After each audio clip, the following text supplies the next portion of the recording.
Hi everyone, this is Anuj and I am your mentor on this platform. So welcome everyone to Fundland by Anuj official YouTube channel. So दोस्तों, जैसा कि मैंने बताया था group D का daily 1 bye 1 मैं आपको एक एक जोन के बारे में बताऊंगा.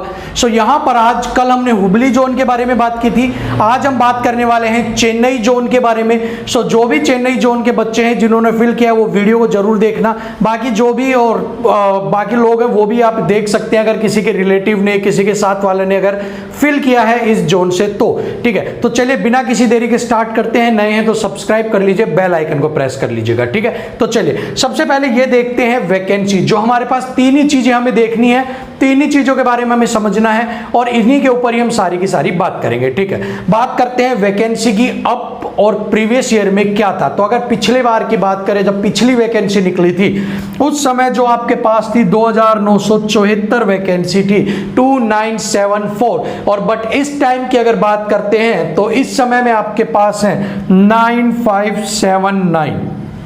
ठीक है, 9579 आपके पास वैकेंसी है. सो यहां पर प्रीवियस ईयर से और इस बार से अगर आपको देखने को मिलेगा difference in vacancy, so you can say you have approximate 600 plus आपके पास वैकेंसी में इंक्रीमेंट हुआ है आपके पास. ठीक है, 6000 के करीब आपके इंक्रीमेंट वैकेंसी में हो गया यहां पर. अब यहां पर क्या होता है चेन्नई जोन के बारे में, या उससे पहले हर जोन की बात बताता हूं. सीटें कम होंगी, बच्चे ज्यादा होंगे, कंपटीशन आपका ज्यादा होता है, कट ऑफ हाई जाता है. लेकिन अगर सीटें भी ज्यादा हैं, बच्चे भी इक्विवेलेंट है, कट ऑफ हाई नहीं जाती. लेकिन यहां पर बात है अगर चेन्नई जोन की, सो चेन्नई जोन को हमने रेड जोन के अंदर हमने डाला है क्योंकि चेन्नई जोन के अंदर जो कट ऑफ है वो ऑलवेज आपकी एक लेवल पर ही मेंटेन रहती है, बहुत ज्यादा लो आपकी नहीं जाती है. ठीक है, सो चेन्नई को आप रेड जोन कह सकते हो. ठीक है ना, तो रेड जोन के अंदर ये आता है, लास्ट में आता है, बट है ये रेड जोन के अंदर ही. सो अब जो लोग तैयारी कर रहे हैं चेन्नई जोन को, उनको सेफ मार्क्स कितने होंगे, एग्जाम का एक्सपेक्टेड सेफ मार्क्स कितना हो सकता है और उन्हें मॉक टेस्ट में कितने लेने की जरूरत है. दो ही चीज मेन है. ठीक है, तो सबसे पहले हम देख लेते हैं सेफ मार्क्स कितने हैं कि उन्हें कितने नंबर पेपर में लेने होंगे.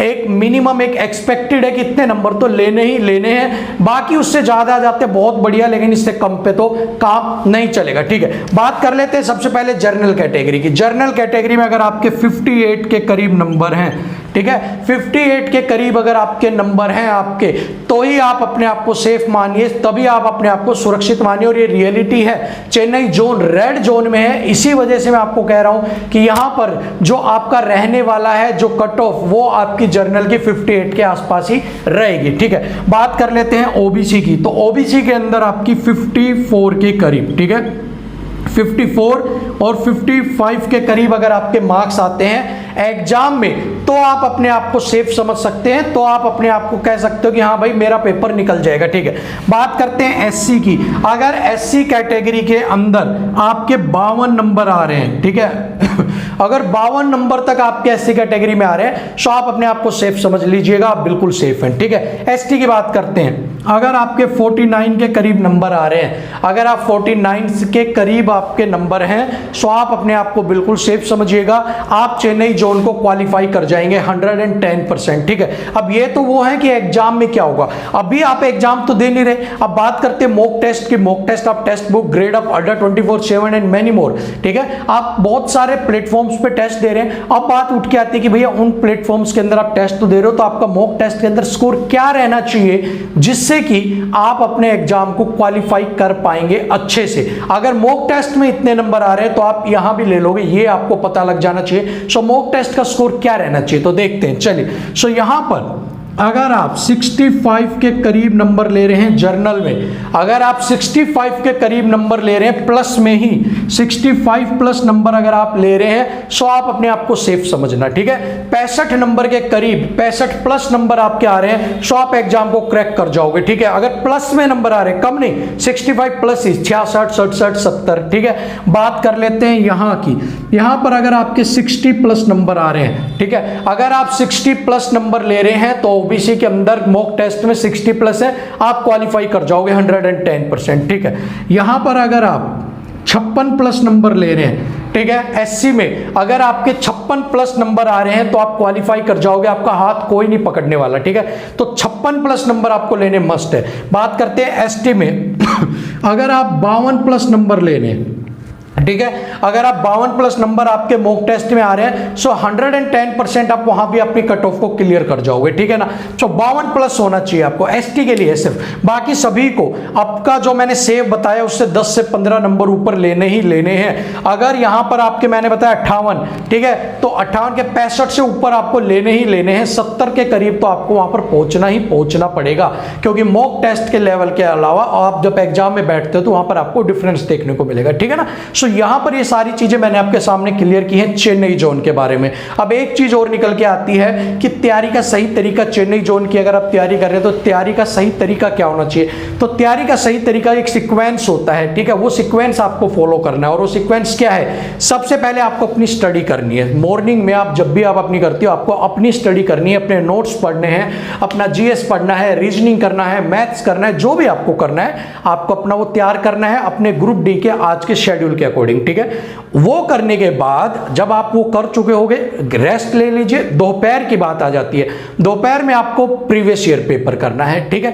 3 हिस्सों में बांट लेना, दिन को सारा पेपर उतर जाएगा आपका, ठीक है, पेपर निकल जाएगा आपका। कैसे, अपने आप को 3 हिस्सों में डिवाइड कर दीजिए बस, ठीक है। ये है आपका मॉर्निंग, ठीक है, ये है आपका नून और ये है आपका इवनिंग या नाइट, ठीक है। और इन 3 हिस्सों में अब क्या होगा, यहां पर आपको सेल्फ स्टडी करनी है अपनी, ठीक है, सेल्फ स्टडी। यहां पर जो भी आपको पढ़ना, अपने नोट्स बनाने हैं, अपना पढ़ना है, आप यहां पर कितना टाइम इन्वेस्ट कर सकते हो, 2 से 3 घंटे मॉर्निंग के इन्वेस्ट कर सकते हो, ठीक है। अब बात आती है यहां पर नून में क्या करना है, यहां पर आपको करना है पीवाईपी। पीवाईपी क्या होता है, प्रीवियस ईयर पेपर, ठीक है। अब यहां भी आपको प्रीवियस ईयर पेपर में भी 3 घंटे लग जाएंगे। कैसे, पेपर सोल्व करोगे, एनालिसिस करोगे उसका कि मैंने क्या गलत किया क्या नहीं, जो गलत है उन्हें नोटबुक में नोट करोगे, तो 2 से 3 घंटे का टाइम आप यहां भी ले लोगे, ठीक है, 2 से 3 घंटे। अब इवनिंग में क्या करना है, इवनिंग में आपको प्रीवियस ईयर हो गया, आपकी स्टडी होगी, इवनिंग में आपको लगाना है मॉक टेस्ट, ठीक है।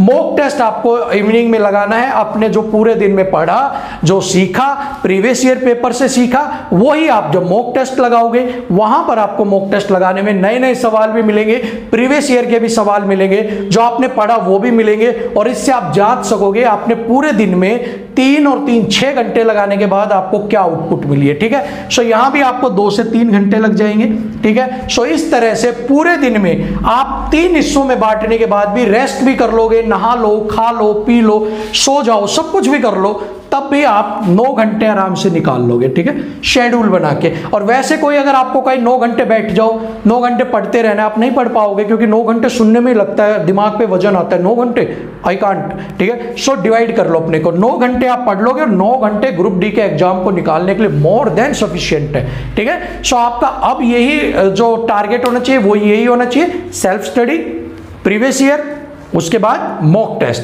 अगेन सेम अगले दिन वही। और सबसे बड़ी बात क्या होती है, प्रीवियस ईयर और मॉक टेस्ट परफॉर्म करने से कुछ नहीं होगा, प्रीवियस ईयर और मॉक टेस्ट को परफॉर्म करने के बाद उसका एनालिसिस करना है, मैंने क्या गलत किया, क्या सही किया, जो एग्जाम में पूछा, जो उसने सॉल्यूशन दे रखा है टेक्स्ट बुक ने, ग्रेड अपने प्लेटफॉर्म पे, वो कैसे दिया है, मैंने कैसे किया, क्या मैं जल्दी कर रहा हूं या टेक्स्ट बुक जल्दी कर रहा है। अगर वो जल्दी कर रहा है तो वो मेथड अडॉप्ट कर लो, अगर आप जल्दी कर रहे हो, वो बड़ा कर रहे हो, उस मेथड को हटा दो, ठीक है। सो यही सारी चीजें आपको करनी है। चेन्नई जोन का मैंने आपको सारा बता दिया, कल एक नए जोन के साथ आपके सामने फिर हाजिर होंगे। तब तक के लिए आप मुझे कमेंट में बताइए कि कल कौन से जोन का एनालिसिस करना है। सो आज के लिए वीडियो में इतना ही, like share subscribe bell icon press कर दीजिएगा।